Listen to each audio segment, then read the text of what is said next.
కాకినాడ జిల్లా గొల్లప్రోలు మండలం తాటిపత్రిలో ఇద్దరు వ్యక్తులు బావిలో శవాలై తేలారు. గ్రామానికి చెందిన కౌలు రైతులు సూరిబాబు, సీను గత రాత్రి ఇంటికి రాలేదు.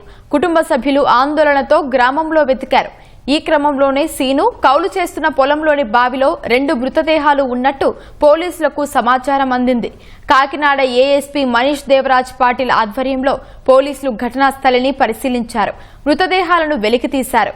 అనుమానాస్పద మృతిగా కేసు నమోదు చేసి గంగాధరం అనే వ్యక్తిని అదుపులోకి తీసుకున్నారు. పాతకక్షల నేపథ్యంలో ఇది ఏమైనా జరుగుండొచ్చిన అనుమానం లేదు ఇది సడన్ గా జరిగింది. సంఘటన స్థలంలో ఏమేమి అనుమానాస్పదంగా అక్కడ ఏమేమి కనిపించింది? సంఘటన స్థలంలో సస్పిషియస్ గా ఏమీ లేదు. అక్కడ స్లీపర్ ఉంది. Other then that there is nothing suspicious. Struggle signs కూడా లేదు అక్కడ. వెరిఫై చేసిన తర్వాత ఆన్గోయింగ్ ఇన్వెస్టిగేషన్ అయిన తర్వాత విల్ వెరిఫై.